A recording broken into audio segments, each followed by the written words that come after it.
හරි. සියලු දෙනාටම සුබ දවසක් වේවා.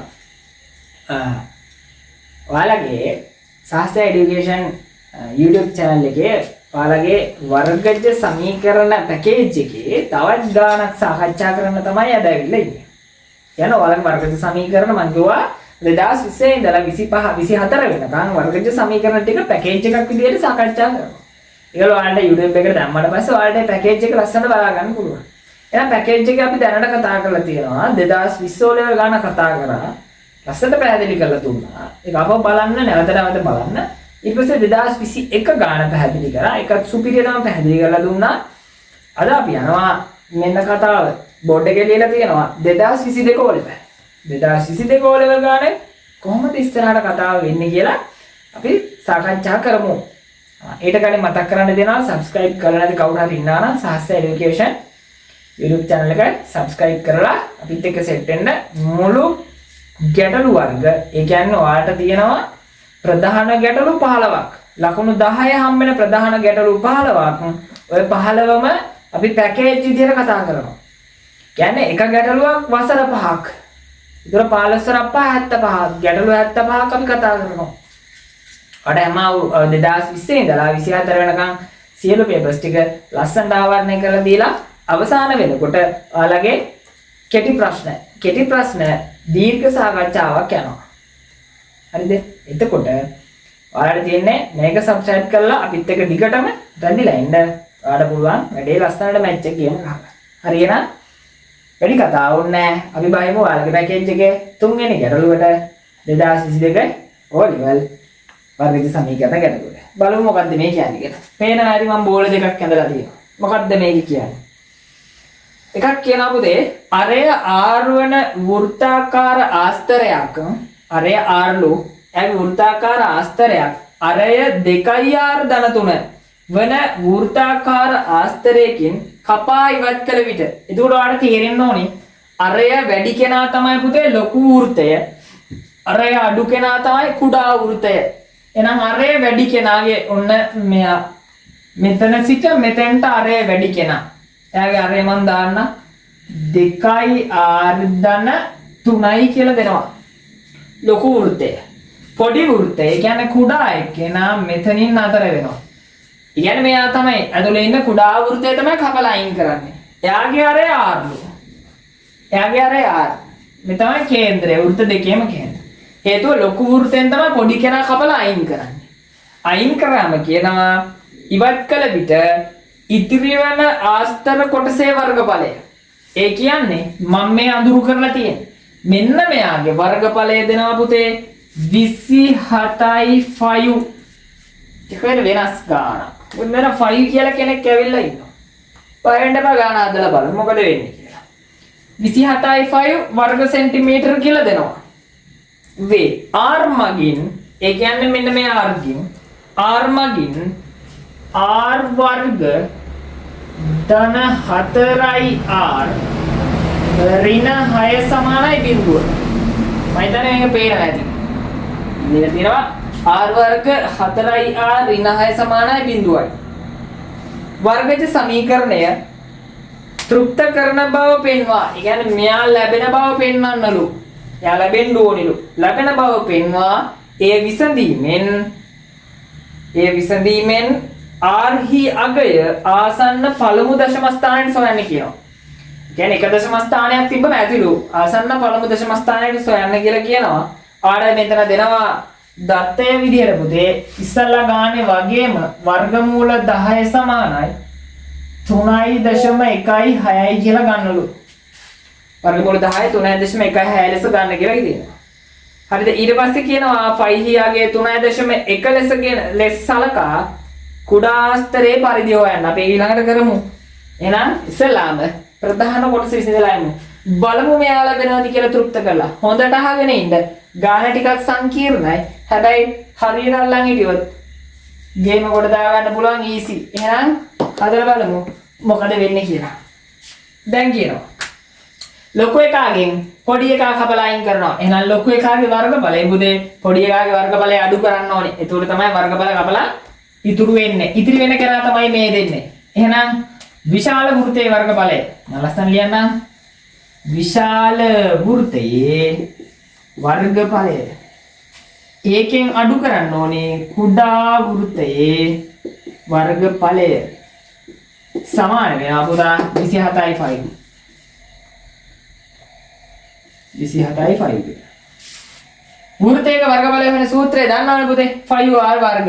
එහෙනම් විශාල වෘත්තයේ වර්ගඵලය මම මෙතන ලියන්නම් 5r වර්ග අඩු කිරීම මෙතනටත් එන්නේ 5r වර්ග 27යි 5. එහෙනම් මෙතන දැන් r වලගේ ආදේශ කරමු ලොකු කෙනාගේ r එන්නේ පුතේ 2r ධන 3. එහෙනම් 5 ගුණ කිරීම 2r ධන 3 වර්ගය. මේ r වර්ග මෙතන r වර්ග අඩු කිරීම 5 මෙයාගේ නම් r ම තමයි. එහෙනම් r වර්ග සමානයි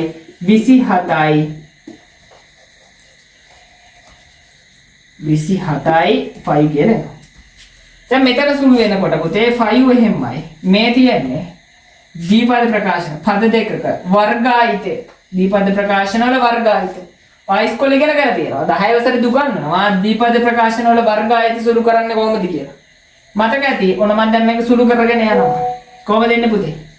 මේ පළමු පදයේ වර්ගය කියන්නේ මෙයා දෙපාරක් ගුණ වෙන්න ඕනේ. එතකොට 2r 2r කින් ගුණ කරාම 4r වර්ගය. 4r වර්ගය. ඊට පස්සේ ඊළඟ පදයේ විදියට මේ තුන් දෙනා ගුණ වෙනවා. එහෙනම් 2r 3ෙන් ගුණ වුණාම 6r 6r 2ෙන් ගුණ කරාම 12r. ලකුණ මොකක්ද දෙන්නේ? ධන. අවසානයේ පිටිපස්සේ තියෙන පදයේ දෙපාරක් ගුණ වෙනවා. පුතේ 3 වරක් 3 ධන 9යි කියලා උත්තරේ එනවා. ඔන්න ඔය විදිහට ඔයා දැනගෙන ඉන්න ඕනේ දීපද ප්‍රකාශන වල වර්ගායත සුළු කරන විදිහ. මෙතෙන්ට ගියාම ඍණ 5r වර්ග සමානයි මෙතෙන්ට එනවා 27යි 5. දැන් අපිට වදකාරයෙක් ඉන්නවා මේ ගැටලුවේ. කවුද වදකාරයා? ඔයාලට දෙන්න ඕනේ නිදහසේ හදන්න බැරි වදයක් දෙනවා 5 5 5. ඔය 5 හරි වදයක් වෙලා තියෙන්නේ පුතේ. එහෙනම් මේ 5 අයින් කරමු. අයින් කරන්නේ කොහමද? මෙතන තියෙන්නේ පද දෙකක්. ප්‍රධාන පද දෙකක්. දෙන්න ගාම 5 ඉන්නවා. එහෙනම් පොදු සාධකයක් විදියට මේ 5 එළියට ගන්නවා. ඔන්න 5 පොදු සාධකයක් විදියට එළියට ගත්තා. ගුණ කිරීම අනිත් අයමම ලියනවා. මෙයා එහෙමයි 4r වර්ග ධන 12r ධන 9. තව එක්කෙනෙක් මෙයාගේ 5 එළියට ගත්තාම ඉතුරු වෙන්නේ r වර්ග. එයත් මේක ඇතුළට ගන්නවා මම. එතකොට ඍණ r වර්ග. ඍණ r වර්ග. මොකද මේ 5 එළියට ගත්ත පොදු සාධකයක් විදියට. ඔන්න වරහන වැහුවා. සමානයි 27 ගුණ කිරීම 5. දැන් පුතේ ඔයාලා ලස්සනට බලන්න පුළුවන් මේ මෙතන ගුණ කිරීම 5 තියෙන්නේ. එහා පැත්තට ගියාම ඕක බෙදීම 5 වෙනවා. එතකොට 5ට 5 මොකද වෙන්නේ? කැපිලා යනවා. ඔන්න වදක භාරයන් නිදහස් වෙලා අයින් වෙනවා. එහෙනම් ඔයාලට කරන්න තියෙන්නේ මෙතනම මේ 5ට මේ 5 කපනවා. මොකද ගුණ කිරීම 5 මෙහෙට යන්නේ බෙදීම 5 ඊට පස්සේ 5ට 5 කැපෙනවා. ඒ පියවර ඕනේ නෑ පුතේ. මේ 5ට මේ 5 කැපුවා. ඔන්න කතාව. දැන් වැඩේ ලේසි වෙලා එනවා. ඔන්න 5 නෑ. එහෙනම් වරහන ගන්නකොට 4යි r වර්ගයෙන් r වර්ගයක් අඩු වෙන්න ඕනේ. 4න් එකක් ගියාම 3යි r වර්ග. ඊට පස්සේ මෙතන ධන 12යි r ධන කෙතනේ 9 දෙනා පුතේ 9 සමානයි. මේ පැත්තේ 5 ගියා. එහෙනම් ඉතිරි වෙන්නේ 27යි. ඔන්න කතාව. දැන් තව ප්‍රශ්නයක් තියෙනවා. මොකද්ද ප්‍රශ්නේ? වර්ගපදයට සංගුණකයක් තියෙනවා. ඌ අයින් කරන්න ඕනේ. වර්ග පූර්ණය කරනවා නම් ඌ අයින් කරන්න ඕනේ. එහෙනම් අයින් කරමු. අයින් කරන්න මං කිව්වා මේ තියෙන කෙනාගෙන් බෙදන්න පුතේ. බෙදීම 3. r වර්ගයෙන් මෙතන බෙදුවාම 3ෙන් r වර්ගය ඉතුරු වෙනවා. 12 3ෙන් බෙදුවාම 4යි. 9 3ෙන් බෙදුවාම 3යි. 27 3ෙන් බෙදුවාම 9යි. ඔන්න කතාව. දැන් මොකද වෙන්නේ? එක පැත්තක් බිඳුව. එහෙනම් මෙතන ධන 9 මෙහෙට එනවා ඍණ 9. r වර්ග ධන 4යි r ධන 3 මෙතන ඍණ 9 සමානයි බිඳුවයි. එතකොට පුතේ r වර්ග ධන 4යි r 9න් 3ක් ගියාම ඍණ 6 සමානයි බිඳුවයි. ඔන්න තෘප්ත කරා. මේ තෘප්ත කිරීම ඕන් තෘප්ත වෙලා. එහෙනම් අපි ලස්සනට ගන්න හදලා ඉවරයි. තෘප්ත කිරීම කොටස ඉවරයි. එහෙනම් ඔන්න දැන් අපිට යම් ප්‍රමාණයක ලකුණු මෙතන තියෙනවා. ඔය විදිහට නිතරම තාර්කික බුද්ධියෙන් හිතන්න ඕන පුතේ කොහොමද මේ අපිට තියෙන්නේ මේ වදේ තියෙන අය කොහොමද අයින් කරගන්නේ? කරදර කරන අය අයින් කරලා දාන්න ඕනේ. ඒක තමයි ගානේ ලස්සනට උත්තරේ. එහෙනම් ඔන්න ඔය විදිහට අපිට තෘප්ත කිරීම හරි. ඊට පස්සේ කියනවා වර්ග සමීකරණ තෘප්ත කරන බව පෙන්වා ඒ විසඳීමෙන් r හියාගේ හොයන්න කියලා කියනවා. ඒකත් පුතේ පළමු දශම ස්ථානය. එහෙනම් මෙයා විසඳන්න තියෙන්නේ වර්ගපූර්ණයෙන්. එහෙනම් ගැටලුවට යන්න කලින් මම මෙයා මකනවා. ඉතින් ඉන්න මම මෙයා මකා ගන්නවා.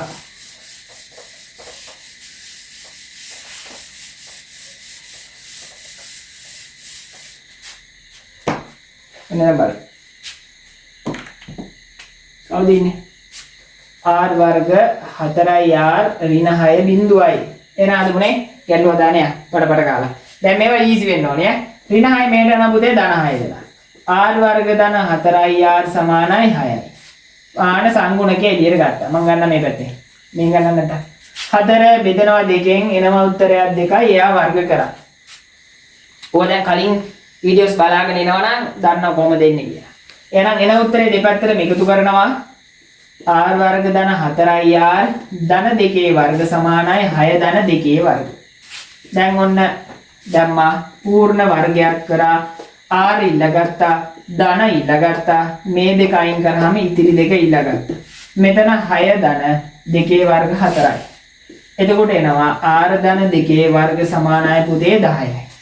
දැන් වර්ග මෙහෙට වර්ගමූලයක් r ධන 2 සමානයි වර්ගමූල 10යි ධන හෝරින 10 අගය දෙනවා මෙන්න ආදේශ කරනවා. දැන් ඉස්සෙල්ලා ගණන් වල වගේ පුතේ හදා ගන්න දෙයක් නෑ 10 10ම තමයි. එහෙනම් ධන හෝරින 2 අගය 3.16යි. එතකොට මෙතෙන් යනකොටත් ධන දෙක තුන එහා පැත්තට ඍණ දෙක ගියා. එතකොට ඍණ සංඛ්‍යාව මෙතන වැඩක් නෑ. මොකද මෙතනත් r කියන්නේ අරයක් අරයන් ඍණ වෙන්න බෑ. එහෙනම් මේ ඍණාගේ අපි ගන්නෙ නෑ. ඒකෙන්ද අපිට ධනාගේ විතරයි ගන්නෙ. මම මේ පැත්තට යනවා. එහෙනම් r ධන 2 සමානයි ධන 3.16යි. ධන දෙක එහා පැත්තට ඍණ 2යි 3.16 ඍණ 2යි. r සමානයි පුතේ 1.16යි.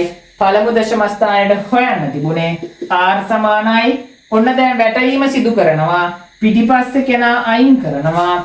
ඕගොල්ලෝ දන්නවා අයින් කරන කෙනා පහට වැඩි නම් පහ හෝ පහට වැඩි නම් ඉස්සරහට එකක් එකතු වෙන්න ඕනේ පුතේ 1.2යි කියලා උත්තරයක් එනවා. මොනවාද මේ වගේ තිබ්බේ ඒකක? ඒකක තිබුණේ පුතේ සෙන්ටිමීටර්. එහෙනම් ඔන්න r වලගේ හොයන්න කිව්වා. ඉලස්සනට හොයලා ගත්තා. r වල පළමු දශම ස්ථානය. ඔන්න එහෙනම් කතාව ලොකු තැනක ඇවිල්ලා නතර වෙලා තියෙනවා. අන්න රෝමිලක්කන් ඒ කියන්නේ ඒ කොටස ඉවරයි. අවසානට කියන මොකද්ද? 5 වලගේ 3.1 ලෙසගෙන කුඩා ආස්තරයේ පරිධිය හොයන්න කියනවා. පරිධිය කියන්නේ මොකද්ද? වටේ දිග. කුඩා ආස්තරය කියන්නේ මෙන්න මේ පොඩි එක්කෙනා. පොඩි එක්කෙනාගේ මොකද්ද? පරිධිය හොයන්නලු. චූටි කාරණාවන්නේ ලස්සන හොයලා දාන්න. පරිධිය සමානයි. කොහොමද පරිධිය හොයන්නේ? 2 5 r. එහෙනම් ඔන්න හොයනවා 2 ගුණ කිරීම 5 වලට ඒගොල්ලෝ ගානක් දෙනවා. 5 වලට දෙනවා පුතේ 3.1 කියලා ගන්න. ගුණ කිරීම r ඉතින් අපිට ආපු එක කීයද? 1.2. ගුණ කරමුනේ. ගුණ කරලා බලමු. ඉතින් දෙකෙන් ගුණ කරමු. දෙවරක් එක 2යි දෙවරක් 3 6යි. ගුණ කිරීම 1.2. ඔන්න මම දශම හිතින් අයින් කරනවා. අයින් කරාම ආඩ පේන 62 ගුණ කරන්න ඕනේ 12යි. දශම අයින් කරනවා. එහෙනම් 12 සරක් 2 24න් 4යි. දෙකක් ඉතිරි. 12 සරක් 6 72යි. 72යි 2යි 74යි. ඊට පස්සේ මොකද වෙන්නේ? මෙයාට 1 දශම ස්ථානයයි. මෙයාට 1යි. ඒ කියන්නේ ඔක්කොම 2යි. දෙකක් පැන්නා දශම දෙක තිබ්බා. එහෙනම් කුඩා අස්තරේ පරිධිය එනවා සමානයි 7.44යි සෙන්ටිමීටර් කියලා උත්තරේ ලස්සනට එනවා. හරිනේ? හරිනේ වැඩි. නෝ තමයි කරන්න තිබුණේ. හරිද? එහෙනම් ටට ගාලා හදුවේ. ඔන්න 2022 පටපට ගාලා හදන් ගියා. මොකද 2020 21 දැන් අපි යම් දාක් දුරකට පරිණත වෙලා ඉන්නේ. ඒකෙන්ද අපි ස්පීඩ් එක හදා ගන්න. මොකද පුතේ ඔයාලට මේ ගානකට හම්බෙන්නේ විනාඩි 18ක වගේ චූටි කාලයක්. එහෙනම් විනාඩි 18 ඇතුළේ ඔයා වැඩ කැලේ ටික ඔක්කොම දාලා මේ උත්තරේ ගන්න ඕනේ. අපිට විනාඩි 18ක් ගියේ නැහැ. සාකච්ඡා කරන්නත් විනාඩි 18ක් ගියේ නැහැ.